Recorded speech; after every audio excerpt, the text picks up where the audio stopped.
The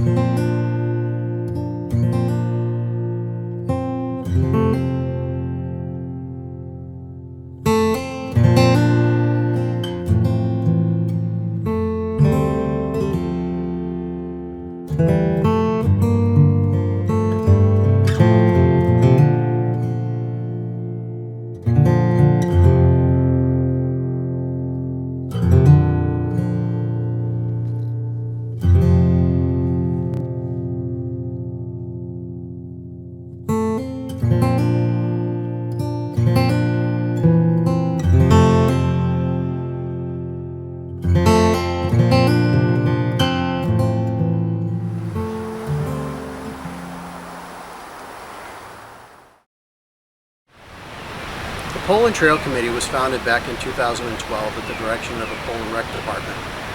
We work in conjunction with the Conservation Commission to help preserve land, build trails, and to provide recreational and educational opportunities for the community at large.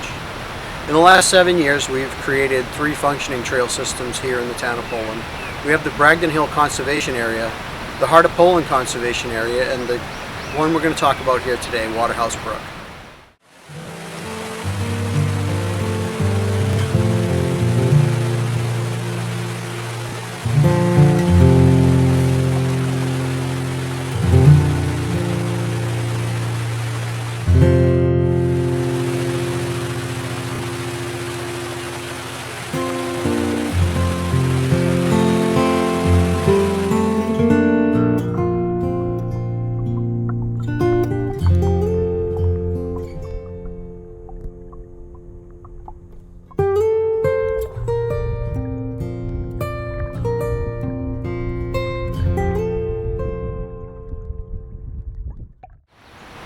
Waterhouse Brook Trail is a 1.7-mile single-loop trail system that winds through forested woodland owned by the town of Poland and the Pine Grove Cemetery Corporation. Although the trails have been in place for a number of years, we've just recently started to upgrade them. We've added signs, created trail maps, and input a kiosk directly in front of the Poland Fire and Rescue Building.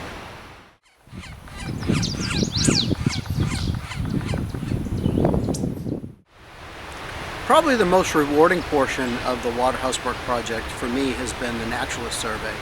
I've been an amateur naturalist almost all my life, and it's been very exciting getting down here and seeing what types of plants, birds, animals, mammals we have running around. And it's hopefully going to build into something where we can be utilizing it for an informational source for the local schools and for the community at large. I've been collecting data down here and been able to identify probably 20 different species of large mammal, everything from otter and coyote to fox and bobcat, and also to identify 40 different species of birds so far since I started that process about a year or so ago.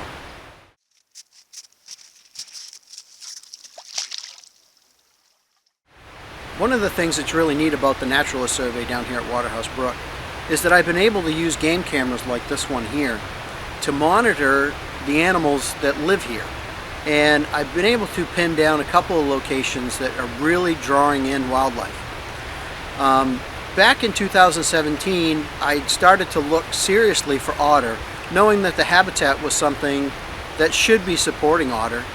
But I was unable to find anything. I wasn't able to find any otter slides or any indications that they were even coming out onto the banks for haul-outs or any of the marking stations. So I started talking to some people and telling them I should be finding otter, but I'm not seeing it. And probably 2 weeks later, I came across an otter latrine. I've been able to place a game camera on that otter latrine and to monitor that spot for quite a while. And one of the things that really stood out to me was how often other animals were utilizing that same area. In that area, I've actually captured on my game camera 14 different species of mammals, and it's been very unusual to see the interactions that occur there. There's been some really neat behavior, and I'm going to share a lot of it with you in this video.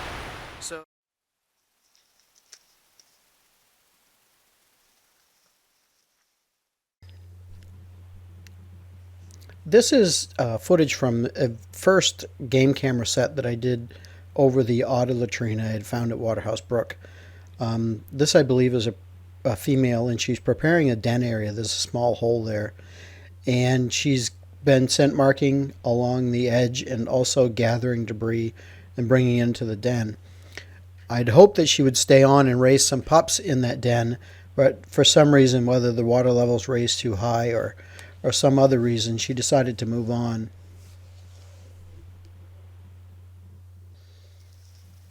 So the vast majority of the videos I'm getting from this game camera set have to do with the otter scent marking. They do this all along their route that they take through their territory. They will make spots as they go along, and they will gather up mounds of vegetation, and they will both urinate and defecate on those mounds. They will also use their glands that are located in the plantar pads on their rear feet. So when you see this, what a lot of people like to call the river otter potty dance, that part of the marking is occurring. It's giving scent directly from the feet, as well as the secreted spraints and also the urine that they leave behind. This communicates a bunch of different things to the other otters, and by putting it up high on a mound, it allows it to be carried more effectively by the wind. When they do this type of stuff, a lot of times it's underneath large white pine or hemlock, and they do that mainly, I believe, because it's a good sheltered area from the rain, and it helps to maintain the scent longer than it normally would be under any other type of forest canopy. Now, this next series of clips is an interaction between a fisher and a couple of red foxes. I believe this is probably a territorial dispute. They red foxes have sort of claimed this area, and they don't want this fisher in here. And they sort of move him around a little bit. And there's a little bit of a dispute and interaction, some aggressive growling that occurs in this particular clip here.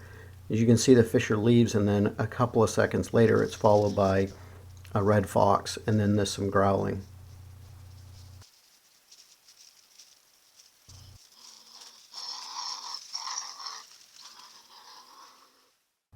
Shortly thereafter, on a separate camera, the fisher is leaving the scene. It is then followed again shortly thereafter by the red fox, sort of escorting it out of the territory. So the red fox use this area on a fairly regular basis. There's a route that they travel that passes along the banks of the brook, and they do this pretty much all winter long. There's also a log here that crosses the brook, and it's one of the few natural bridges that the animals are able to utilize to get from one side of the brook to the other. So they travel over that an awful lot. Now later on in this video cycle, you're going to see that there are two foxes traveling together, and this is a mated pair that they've mated up for the season, and they are traveling together and defending a territory. In fact, later on towards the end, there's a clip of them both running after something, which I believe is probably one of our gray foxes that they're trying to get out of their territory.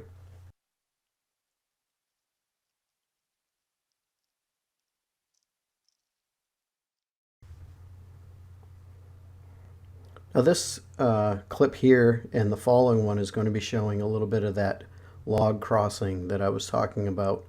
These were shot back in 2018. I had the camera set to show this log crossing because so many animals are using it. These next clips are showing the mated pair traveling together that I'd mentioned earlier.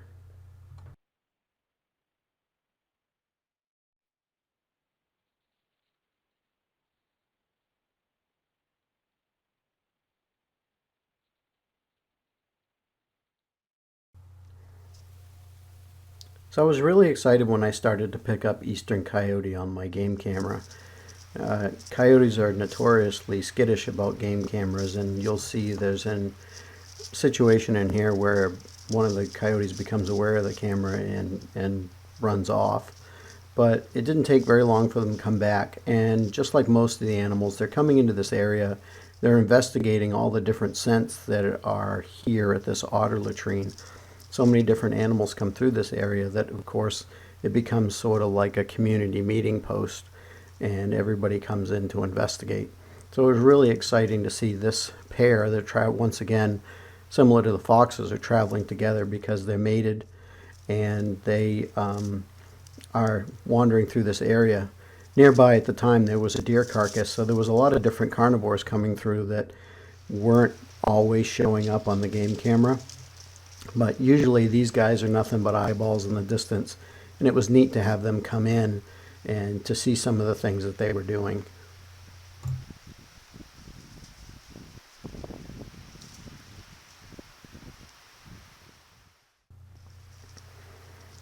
These next few clips are interesting to me because they show a little bit about how animals interact with their scent marking communication. And one of the things that the coyotes do a lot of, and it happens on other people's game camera sets as well, is coyotes like to overmark like this one is doing here now. And they'll come through and they'll find a spot where one animal has marked its scent, and they'll leave their own mark behind. And this is fairly common with different animals. This next series of clips was really exciting for me when I got to see it for the first time on the game cameras, because it showed some really neat behavior in rolling in the scent station, but also the interaction between these two coyotes. It's kind of neat to see this, and something that we don't get to see on a very regular basis with our own eyes, so utilizing a game camera in this way has been really helpful.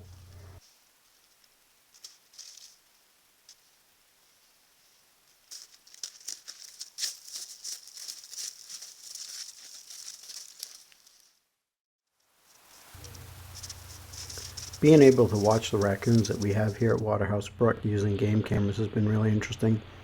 They tend to be mischievous, just like you would expect from raccoons, and they do all kinds of crazy stuff. There's a group of 5 once that I saw go down inside a porcupine den, and they had been visiting the den over and over and over again.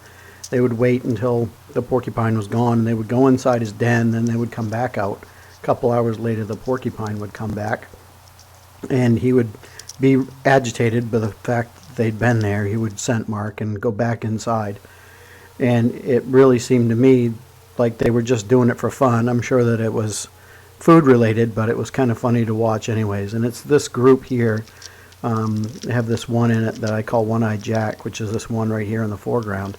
You can see his one eye is bad, and it doesn't reflect the infrared on the game cameras. So they're here doing all kinds of different things, and it's kind of neat to see them. There's even a short section at the end of this clip where they're actually swimming across the water, which is something a lot of people don't get to see very often, but they're pretty good swimmers. They're here feeding on crayfish and mussels and other things here in the brook, so it's really neat to see them when they show up on the camera. It's always something fun to watch.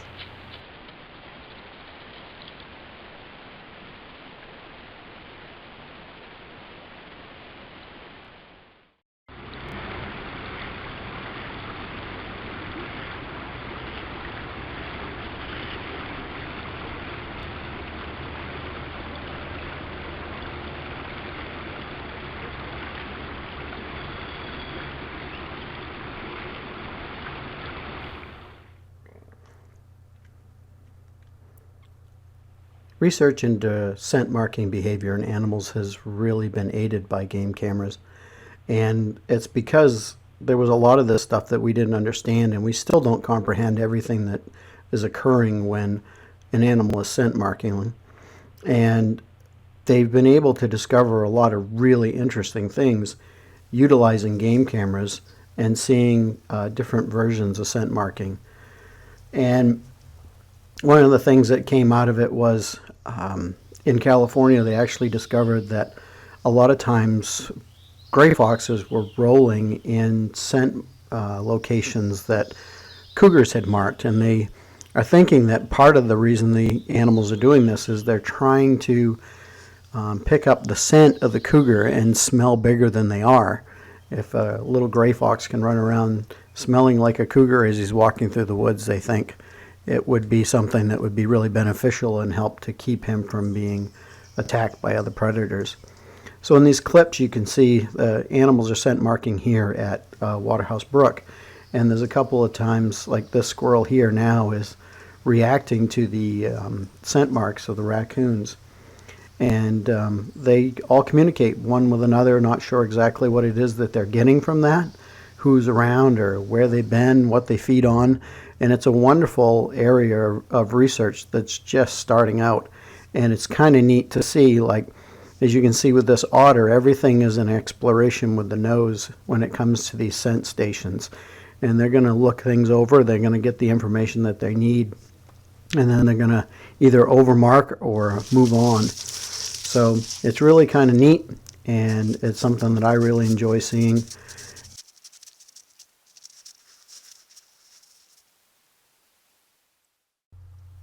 This next couple of clips show the red fox exploring the otter latrine.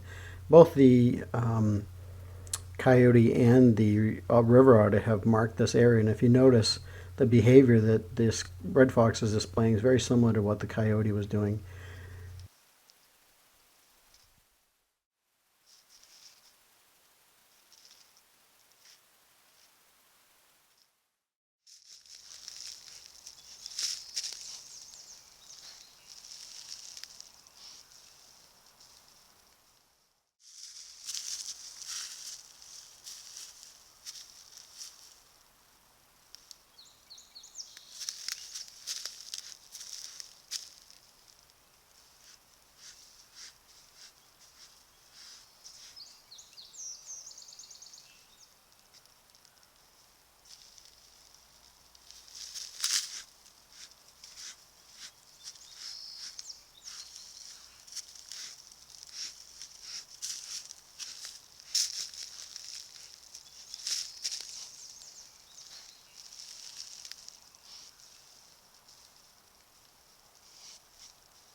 As you can see, there's a lot going on out here at Waterhouse Brook, and there's lots of different animal species that probably most people don't know exist right here in the center of Poland.